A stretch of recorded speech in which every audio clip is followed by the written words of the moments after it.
Hello, and thank you for joining us today on the Happiness Quest. My name is Jess Dutel from the Office of Community Impact at Plymouth State University. And I'm Dr. Maria Sanders, a philosophy professor at Plymouth State University and CEO of Philosophy for Life. And today we have a guest on our show, Alyssa Moody. Alyssa is a senior at Plymouth State University. She's majoring in philosophy and minoring in sustainability. So welcome to the program. We're so glad you're here, Alyssa. Well, this is the third show in a series on our signature work course, which is a new senior level course being offered at Plymouth State University, where each of the students create a project. And Alyssa's here to share her project with us. So why don't you tell us a little bit about your project for the signature work course? So for my project, I'm actually doing a contest where students will submit artwork that they think represents the environment. And we're going to pick two winners, and we're going to have a showcase at the Office of Environmental Sustainability on campus. And the two winners are going to get azalea shrubs planted in their name on campus with a plaque. And we're going to pick Mandarin Light azaleas, and they're in the process of getting them because we still have snow on the ground. Yeah. So it sounds like you combined your philosophy background with your sustainability background. Yeah, I definitely did because I wanted to somehow incorporate both and show how diverse our major is, but also incorporate our minor because it's so prevalent today in the world. So let's break this down a little bit. What all is going into your project? So you say there's a contest involved. What were the steps that led up to creating the contest? And then if you can give us some more details about the contest itself. So at first I knew I just wanted to do something with my major and my minor, and then I decided that the best way to bring a community together sometimes is through contests and with some type of reward, and it's all free and it looks great on a resume if you're not an environmental science person or if you're not an art person. And so basically it started off with the idea, and then I talked with Dr. Sanders to figure out what steps to take and who to talk to, and then I worked with my work physical plant to find a vendor that would be willing to have a shrub sent to us, and then I just don't really know how I came up with the full picture idea of itself, having it be artwork, but I'm liking the way that it's all turning out so far. So when you say artwork, any kind of artwork, or is this just paintings? It's any type of artwork. When I have done presentations to classes, I've told them you can bring in anything. You have glass blown, ceramics, paper mache. If you take photography, or if you draw, anything that is creative, I'm willing to accept it. And what should be the motivation for the artists? What should their goal be in creating the art? Is there a theme around the type of artwork that you're accepting? So the theme is environmental. So anything that you think represents the environment or what embodies the environment is what I'm aiming for. So if you think the environment is in need of help and you send in something that is like trash, but art that's made into trash. So I'm working with that, but I'm also willing and accepting anything else that people take because I don't know everyone else's viewpoints. So as long as it touches a theme around environment at all, Yep. it's acceptable. So it's pretty broad, pretty open. What is your goal in having such a contest? Well, I wanted to offer more seniors in the art department some opportunities to build their portfolio. Plus, I wanted to also open up to the entire campus so kids that don't necessarily have a lot on their resume can diversify it by adding something that isn't 100% their major, but opens up a whole different area of paths that they can take. And I think the aspect of connecting with the environment is an important one, and we've talked about that in terms of happiness research, because it's not just about connecting with each other, of course that's really important, but to realize that we do have a connection with nature, with the environment. And so I like how you are combining the creative, artistic aspect with, and then what does that mean in terms of our relationship with nature? I think that's a great idea. Well, it's really interesting when we think about the happiness research directly because you're pulling in two pretty vibrant tracks of research.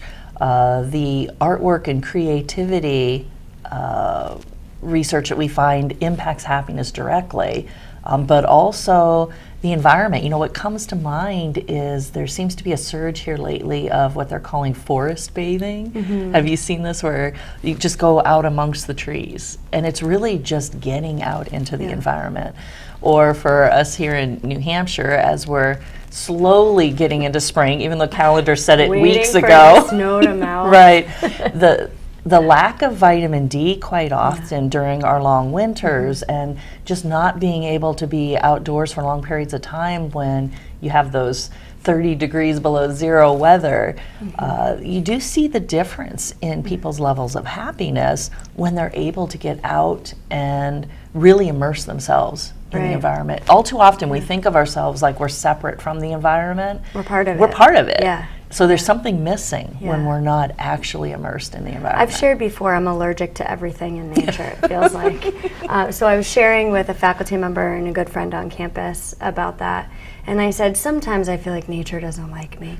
And she said, Jess, don't you realize you are a part of nature? You are nature. Yeah, we are nature. We're connected to it. So I love this idea of kind of compiling happiness on happiness in a sense, because we understand from research that there's joy in creating, and there's also that deep connection and joy from connecting with nature. So I think it's going to be pretty neat to have people create about their opinions, relationships, connections with nature, and how that cultivates joy and happiness. Well, and there's a pathway whenever it's artwork that you have this creative product in the end that can also act as a track for making connections. Yeah. Because when I think about going to a gallery or any sort of exhibit, which, if I'm understanding correctly, this will result in an exhibit at the is the Office of Environmental Sustainability? Yeah.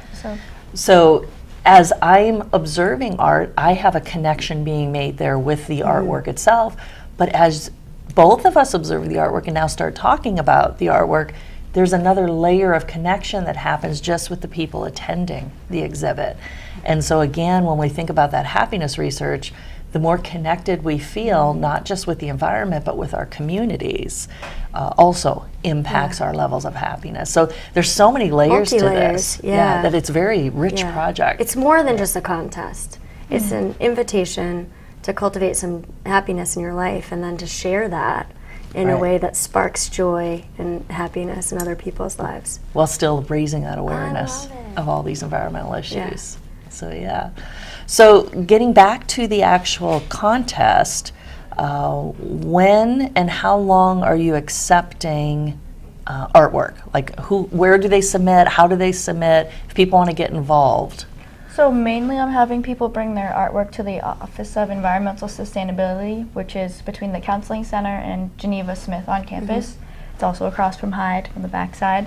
And then I'm doing that Monday, Wednesday, Friday, starting April 15th until April 22nd.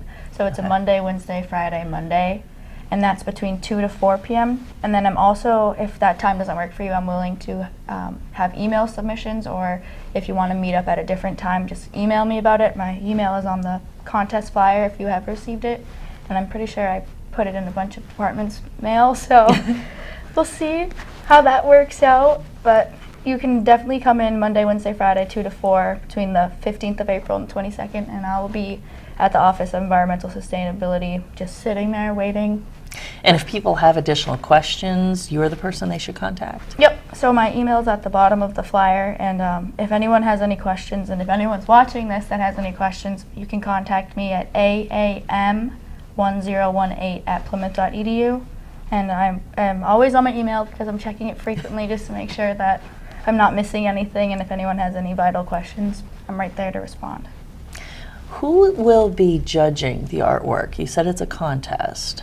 So I made sure that no students are going to be part of the judging panel because I didn't want any bias, since students are the only ones that are submitting artwork.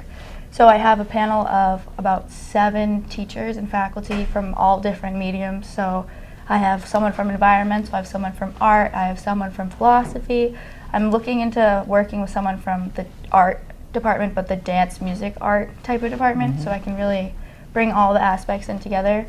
but I'm getting a little pushback on some emails, so we'll see. And timing isn't always the best, so. Yeah, we're getting into our busy season leading up to final Getting exams. into it, we're in it. It feels like we're in it. But it sounds like Yeah. a very multidisciplinary approach. Yeah, I didn't want to have like too much technical of the art judging or too much environmental of like what they're seeing, so I wanted to open up so everyone had a different opinion, and it's not going to be very like, oh, well, this person has great technique, so I'm going to pick them, or this person really gets the message, I'm going to pick them. Yeah, well, still bringing all those lenses Yeah. together.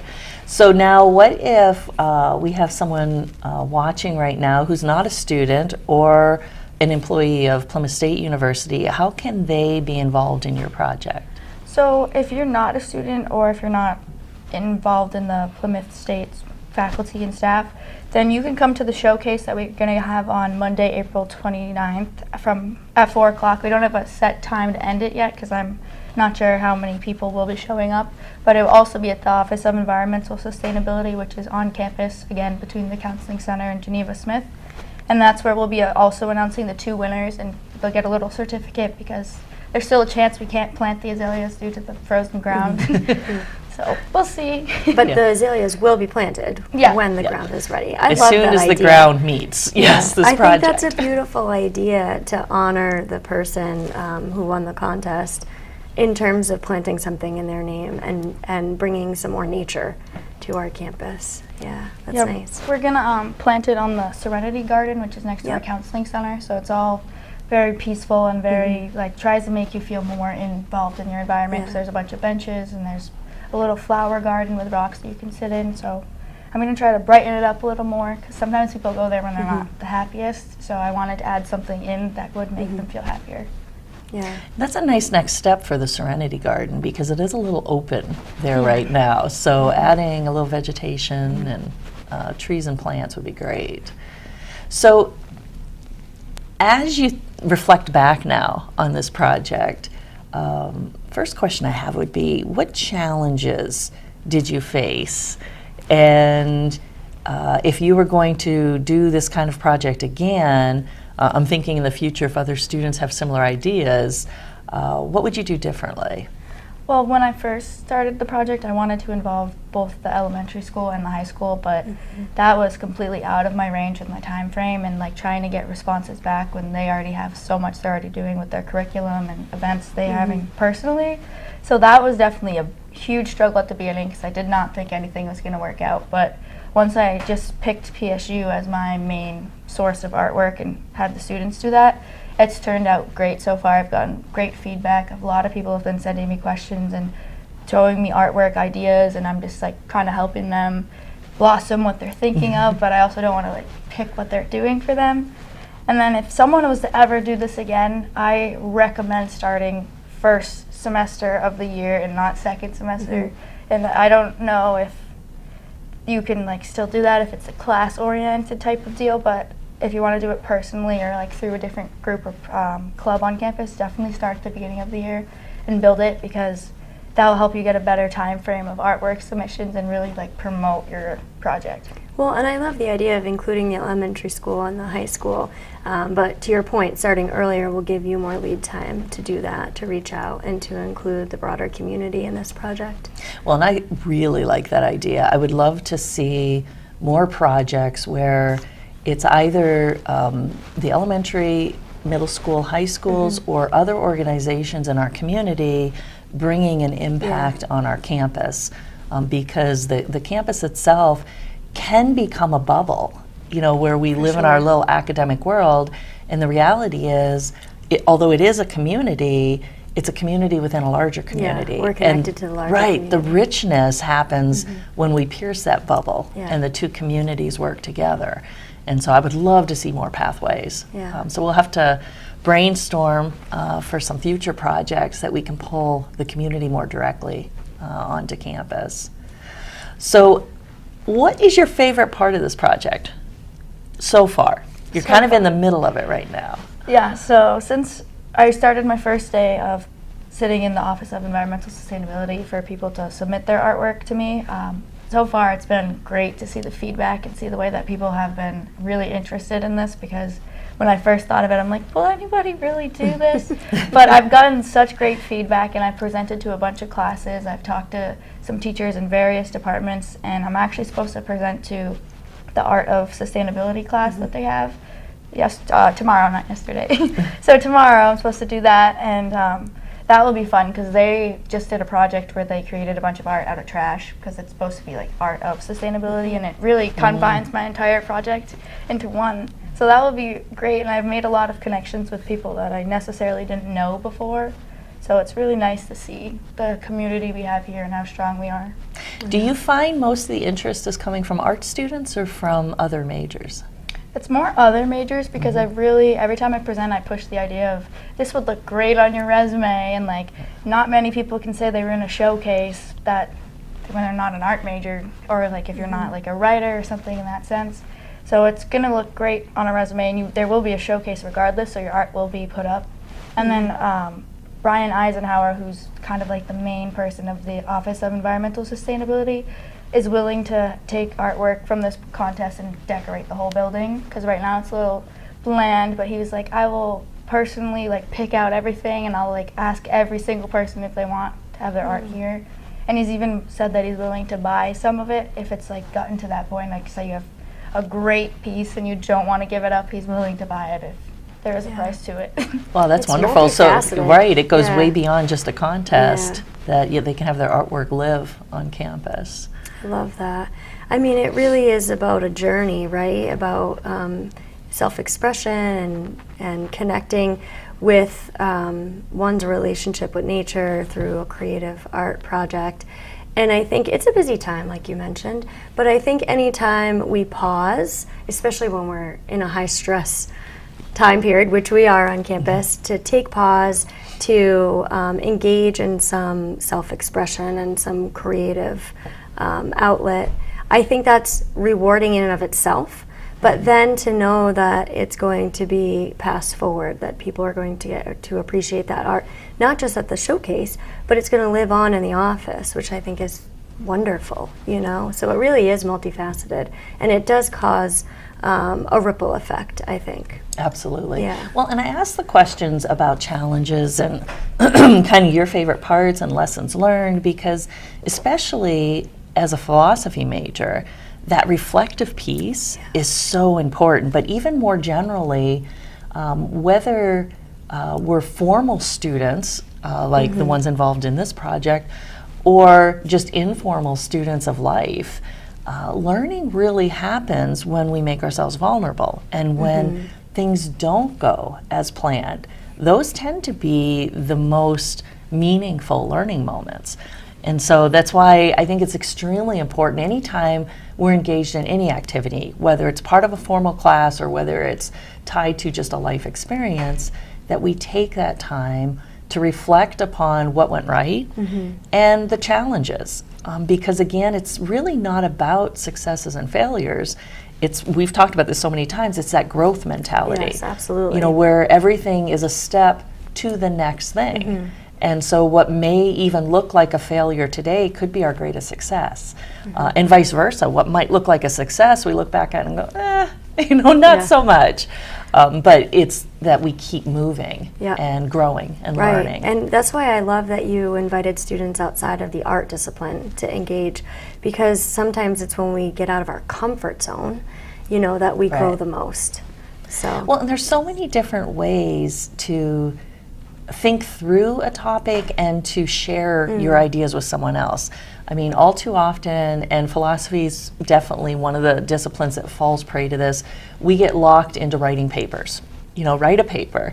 And I don't want to make light of that. It's very important. The creative writing process as well is a great way of sharing ideas, but it's not the only way. And I would argue that at least over the past century or so, academia has gotten bogged down in more writing than other modes of sharing ideas. Music, dance is another wonderful expression. The various arts. These are wonderful ways, especially for philosophers, to be able to get ideas out there that perhaps they don't have the words for. we're forever making up new words, but even then, there are limitations. And so being able to, now again, the skill level, this is where we still need to involve those art majors. The skill level might not match the idea level, but it is another mode to explore that creative expression. You mentioned dance, and I think one of the aspects here too is, the invitation that you're giving to the community to engage. And sometimes, it takes a lot of courage to accept an invitation. And I think back to when I was pregnant with my daughter, who's now almost 8 years old. And at the time, so I was 4 or 5 months pregnant when I was invited to engage with the Dancing with the Lakes Region Stars. And so I thought, well, one, I'm not a dancer. And two, like, I've never even wanted to become a dancer. So initially I wrote it off as a no, I'm not going to do Dancing with the Lakes Region Stars. But then I walked away from the invitation and I felt like, wait, I might be missing an opportunity, right? I might be missing the opportunity to get out of my comfort zone, which it was like, not just a little bit, not just like 2 steps out of my comfort zone. It was way out. It was like football fields away from my comfort zone to dance. I mean, invite me on the dance floor at a wedding, I'm there with you. But on a stage, in front of everybody, I'd never done that before. So in which case I thought, okay, I have to accept this invitation. And it was something that required courage on my part. So I did. By the time and I practiced for weeks. By the time the performance occurred, I was 6 months pregnant. And I was given a tiny little black dress. And I looked at it, and my dance partner said, don't worry, it's stretchy. And thank goodness it was stretchy. So, and I got out there and I did my dance routine. I was so nervous. Thankfully, on stage, the lights are so bright that you can't see everyone's reactions and faces, thank goodness. I attempted a cartwheel in the end. It ended up being more of a round off because, when you're pregnant, I'm your balance impressed is either not way. Well, you could hear the audible gasp, right? Like, this pregnant person is doing a cartwheel. It was okay. It ended up okay. Everyone applauded. I got through it. It's basically how it felt. I got through it. And I was proud of myself for being brave. Well, fast forward, right, 8 years later, and Emma is a dancer. I was thinking that. It's like Emma has become, of course, our debut was while she was still in the womb. Well, that's what I'm thinking. I had never been a dancer prior to that, though my mom always wanted me to get involved with dancing. I was a team sport athlete. Emma is a dancer, and so I think I inspired her in utero. But I love this aspect of inviting someone to, maybe get outside of their comfort zone and to engage in community, because sometimes it takes an invitation. And sometimes when someone says no initially, doesn't mean you shouldn't invite them again. Often. It's always fear. And usually it's fear of worst case scenario, am I going to be embarrassed? What could happen? I've never done this before. But I look back on that experience expressing myself through dance, and I'm really proud of what I was able to accomplish. Now, I don't consider myself a dancer, but it was a very positive experience for me, and I do think I inspired my daughter to become a dancer.